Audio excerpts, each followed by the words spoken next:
Yo, what up, guys? Kevin Grant here, and I have a slight congestion with my nose, so if I cough, sneeze, or whatever, just forgive me.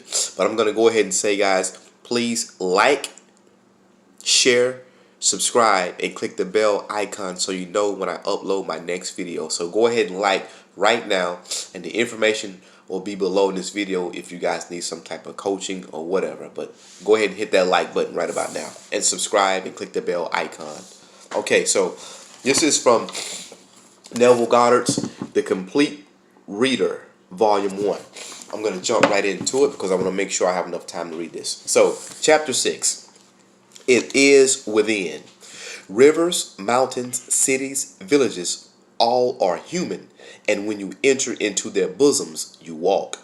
In heavens and earths, as in your own bosom, you bear your heaven. And earth and all you behold, though it appears without, it is within, in your imagination, of which this world of mortality is but a shadow. Blake. The inner world was a real. Now this is what Neville writes. The inner world was as real to Blake as the outer land of waking life. He looked upon his dreams and visions as the realities of the forms of nature. Blake reduced everything to the bedrock of his own consciousness. The kingdom of heaven is within you. Luke 17:21.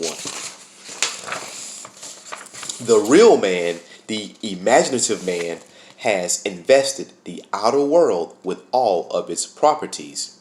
The apparent reality of the outer world, which is so hard to dissolve, is only proof of the absolute reality of the inner world of his own imagination. No man can come to me except the Father which hath sent me draw him.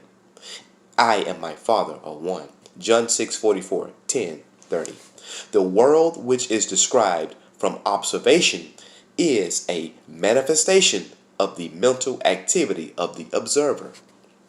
Once again, the world which is described from observation is a manifestation of the mental activity of the observer. So what we are seeing and experiencing in our physical world is only a manifestation of our inner mental activity, of our inner talking, our inner speech, or our inner beliefs. When man discovers that his world is his own mental activity made visible, that no man can come into him except he draws him, and that there is no one to change but himself, his own imaginative self, his first impulse is to reshape the world in the image of his ideal. But his ideal is not so easily incarnated.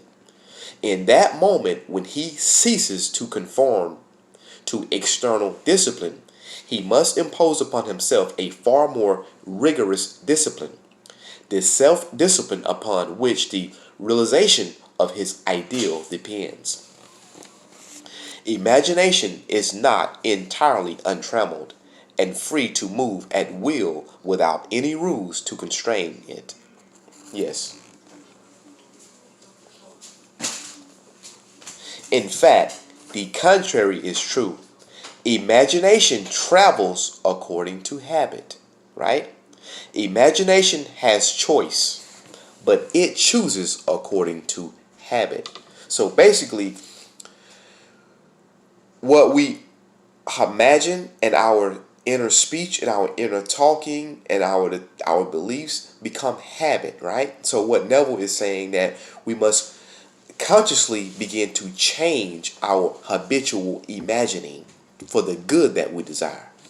Okay, so awake or asleep, man's imagination is constrained to follow certain definite patterns.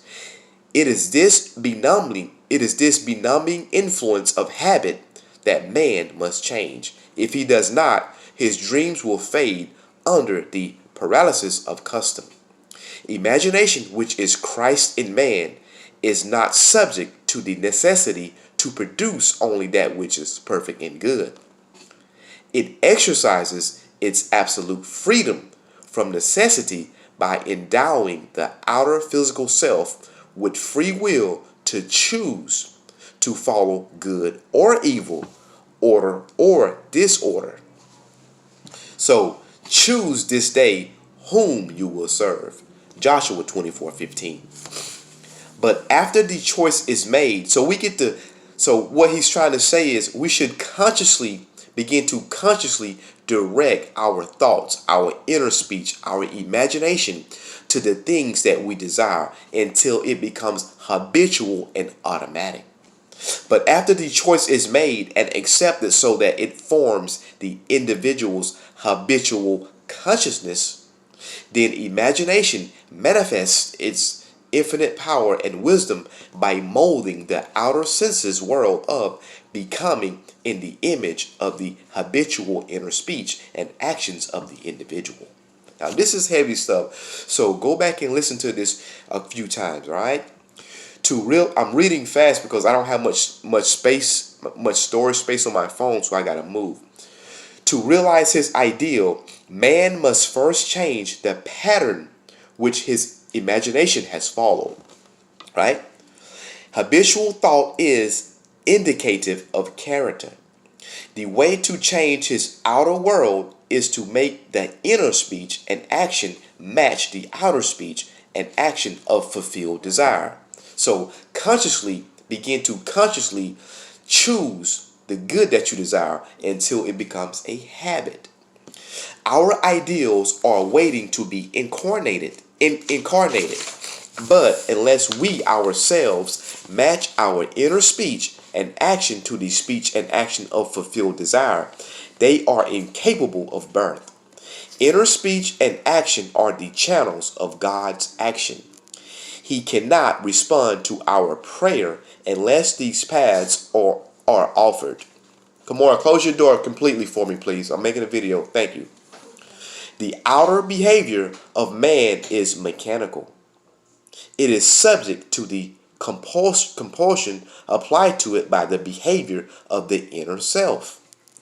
Our old habits of the inner self hang on till replaced by new ones. It is a peculiar property of the second or inner man that he gives to the outer self something similar to his own reality of being. Any change in behavior of the inner self will result in corresponding outer changes. Inside, outside. The outside is simply a reflection of what we are doing inwardly, right? The mystic calls a change of consciousness death. Watch this. The mystic calls a change of consciousness death. By death, he means not the destruction of imagination and the state with which it was fused, but the dissolution of their union. Fusion is union rather than oneness. Thus, the conditions to which that union gave being vanished, I die daily, said Paul to the Corinthians.